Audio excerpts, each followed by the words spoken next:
एक समय की बात है, एक गांव में एक लकड़हारा रहता था जिसका नाम मोहन था।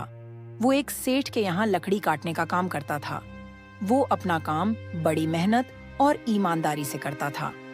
लकड़ी काटने के बाद जो पैसे मिलते थे, उसी से मोहन अपने परिवार का पालन पोषण करता था। अच्छा, तो मधु, मैं जा रहा हूँ। तुम मुन्ना को स्कूल छोड़ देना। वैसे भी आज मैं बहुत लेट हो गया हूँ। हाँ जी, मैं मुन्ना को तो स्कूल छोड़ दूंगी, लेकिन कल ही मुन्ने के स्कूल से फोन आया था और स्कूल की प्रिंसिपल कह रही थी कि मुन्ने की 2 महीने की फीस बाकी है। तुम जितना जल्दी हो सके मुन्ने के फीस जमा करो, नहीं तो मुन्ना को स्कूल से निकाल दिया जाएगा।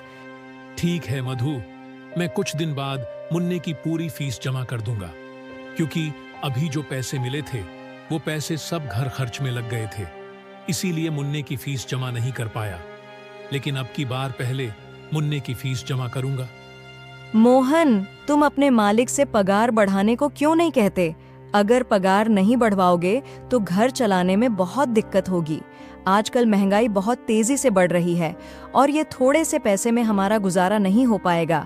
अगर मुन्ने को अच्छे से पढ़ाना है तो उसकी फीस जमा कर देना। ठीक है मधु।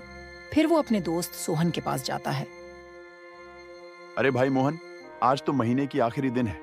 आज तो पगार लेना है, तो आज हम लोग काम पर नहीं जाएंगे। सबसे पहले सेठ के पास जाएंगे और सेठ से पैसे मांगेंगे। हाँ, तुम सही कह रहे हो, लेकिन जहां तक मुझे लगता है कि सेठ आज पैसे नहीं देगा, क्योंकि उसने कभी भी हमें टाइम पर पैसे नहीं दिए। लेकिन अगर अब तुम कहते हो तो चलो चलते हैं। फिर वो लोग सेठ के पास पहुंच जाते हैं। अरे मोहन, तुम यहाँ क्या कर रहे हो? अरे सेठ जी, आज महीने की आखिरी तारीख है, तो भला आज हम लोग काम क्यों करेंगे? आज तो पगार लेने का दिन है, तो हम लोग पगार लेने आए हैं। हाँ, मैं तो भूल ही गया था, लेकिन आज मेरे पास पैसे नहीं है।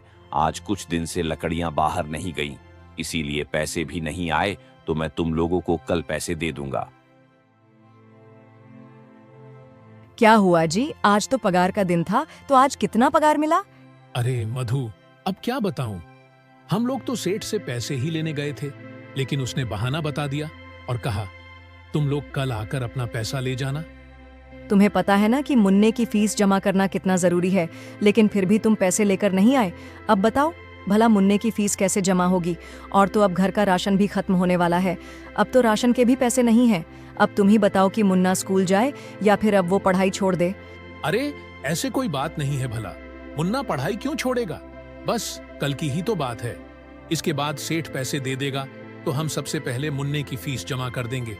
फिर मुन्ना स्कूल जाने लगेगा और बचे हुए पैसे से हम लोग राशन ले आएंगे। फिर अगले दिन मोहन अपने दोस्त के साथ सेठ के पास जाता है।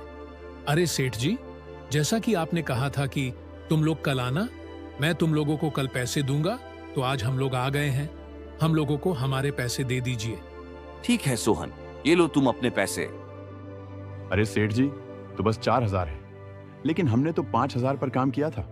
हाँ, तुमने जो बीच में छुट्टी मारी थी तो उसमें तुम्हारे 1000 रुपए कट गए। लेकिन मालिक, मैंने तो आपसे पूछकर छुट्टी ली थी, और उस दिन तो मेरा बुखार था, इसीलिए मैंने छुट्टी ली थी। मैं आराम करने लिए थोड़ी ना छुट्टी मांगी थी, वो तो मेरी मजबूरी थी। मैं कुछ नहीं जानता। अगर तुम्हें इतना पैसे चाहिए तो बोलो, नहीं तो यहाँ से चले जाओ। और ये लो मोहन, तुम अपने पैसे। अरे मालिक, ये तो 4000 ही है। अब आप ही बताओ कि मैंने कब छुट्टी ली थी। ए मोहन, तुम्हें जितना दे दिया चुपचाप उतना रख लो। ज्यादा बकबक किया ना तो इसे भी छुड़ा लूंगा और 1 भी रुपया नहीं दूंगा।